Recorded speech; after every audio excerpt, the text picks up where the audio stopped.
৩৩ বছর আগের এক রক্তক্ষয়ী ইতিহাস, আর তা নিয়েই এবার সরাসরি মুখ্যমন্ত্রী শুভেন্দু অধিকারীকে চিঠি লিখলেন বিদায়ী তৃণমূল সাংসদ কাকলি ঘোষ দস্তিদার। যে ২১শে জুলাইকে কেন্দ্র করে গত ৩ দশক ধরে মমতা বন্দ্যোপাধ্যায়ের রাজনীতি আবর্তিত হয়েছে, সেই ২১শে জুলাই নিয়ে এবার বিস্ফোরক অভিযোগ।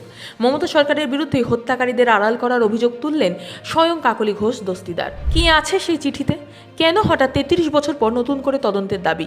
আর কেনই বা মনীশ গুপ্তের নাম জড়িয়ে কাঠগড়ায় দাঁড় করানো হচ্ছে বিগত তৃণমূল সরকারকে? ঘটনার সূত্রপাত একটা চিঠিকে কেন্দ্র করে। কাকলি ঘোষ দস্তিদার মুখ্যমন্ত্রী শুভেন্দু অধিকারীকে চিঠি লিখে দাবি করেছেন ১৯৯৩ সালের ২১শে জুলাই যে যুব কংগ্রেস কর্মীরা প্রাণ হারিয়েছিলেন তাদের প্রকৃত ন্যায় বিচার মেলেনি। উল্টে মমতা বন্দ্যোপাধ্যায়ের বিগত সরকারের বিরুদ্ধে তিনি অভিযোগ তুলেছেন যে তারা নাকি হত্যাকারীদের আড়াল করেছেন। এখানেই শেষ নয়, কাকলি দেবীর নিশানায় রয়েছেন তৎকালীন স্বরাষ্ট্র সচিব মনীশ গুপ্ত। তার অভিযোগ, যাকে এই ঘটনার অন্যতম অভিযুক্ত হিসেবে দেখা হতো তাকেই মমতা বন্দ্যোপাধ্যায়ের আমলে পুরস্কৃত করা হয়েছে, মন্ত্রিসভায় জায়গা দেওয়া হয়েছে, এমনকি সংসদেও পাঠানো হয়েছে। কাকলি ঘোষের এই চিঠি সামনে আসতেই রাজনৈতিক মহলে হইচই পড়ে গেছে। বিরোধীদের একাংশ বলেছেন ২১শে জুলাইয়ের আবেগটাকে এতদিন ধরে হাইজ্যাক করে রাজনৈতিক ফায়দা তোলা হচ্ছিল। যুব কংগ্রেসের যে কর্মীরা সেদিন গণতান্ত্রিক আন্দোলনে প্রাণ হারিয়েছিলেন তারা সাধারণ শহীদ, কোনো নির্দিষ্ট দল যেন তাকে নিজের একচেটিয়া সম্পত্তি না ভাবে। কাকলি দেবীর দাবি, এবার সময় এসেছে ২১শে জুলাই কমিশনের রিপোর্ট সর্বসমক্ষে আনার এবং নতুন করে তদন্ত শুরু করে দোষী আমলাদের বিরুদ্ধে উপযুক্ত ধারায় চার্জ গঠন করার। ২১শে জুলাইয়ের এই বিতর্কের মাঝে আইনি লড়াইয়ে বড়সড় ধাক্কা খেলেন অভিষেক বন্দ্যোপাধ্যায়ের আত্মসহায়ক সুমিত রায়। সিআইডি আগেই তার বিরুদ্ধে লুকআউট নোটিশ জারি করেছে, আর এবার কলকাতা হাইকোর্টেও মিলল না রক্ষা কবচ। বিচারপতি সৌগত ভট্টাচার্যের এজলাসে সুমিত রায়ের আইনজীবী আদালতের কাছে কাতর আর্জি জানিয়েছিলেন আইনি সুরক্ষার জন্য, কিন্তু আদালত সেই আর্জি তো মানলই না। উল্টে বিচারপতি সুমিত রায়ের এই মামলাটিকেই ছেড়ে দিলেন। ফলে সুমিত রায়ের অস্বস্তি যে এই মুহূর্তে চরম পর্যায়ে পৌঁছালো তা বলাই বাহুল্য।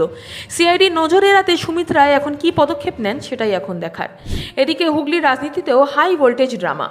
শ্রীরামপুর থানায় প্রায় ৪ ঘন্টা ধরে ম্যারাথন জিজ্ঞাসাবাদের মুখোমুখি হতে হলো আরামবাগের প্রাক্তন তৃণমূল সাংসদ অপরূপা পোদ্দারকে। প্রথম নোটিশে হাজিরা না দিলেও দ্বিতীয় নোটিশে চাপের মুখে পড়ে অবশেষে থানায় আসলেন তিনি।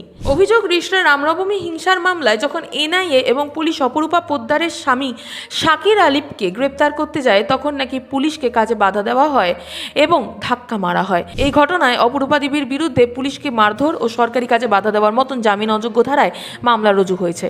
থানা থেকে বেরোনোর সময় তিনি সংবাদ মাধ্যমের সামনে পড়েও যান এবং দাবি করেন তাকে ধাক্কা দেওয়া হয়েছে। তবে এই টানটান উত্তেজনার মধ্যেই অপরূপা পোদ্দারের স্বামী শাকির আলী কিন্তু আদালত থেকে স্বস্তি পেয়েছেন।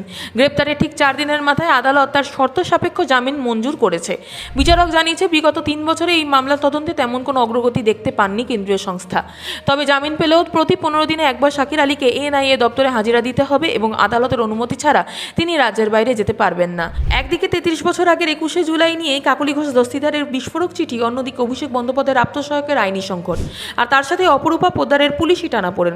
সব মিলিয়ে এই মুহূর্তে বাংলার রাজনীতিতে এক চরম অস্থিরতা তৈরি হয়েছে। আপনার কি মনে হয় কাকলি ঘোষ দস্তিদারের এই চিঠির পর কি ২১শে জুলাইয়ের ঘটনার নতুন কোনো সত্য সামনে আসবে? শুভেন্দু অধিকারীর সরকার কি নতুন কোনো তদন্তের নির্দেশ দেবে? আপনার মতামত নিচে কমেন্ট বক্সে অবশ্যই জানান। ভিডিওটি ইনফরমেটিভ মনে হলে লাইক শেয়ার করতে ভুলবেন না। দেখতে থাকুন।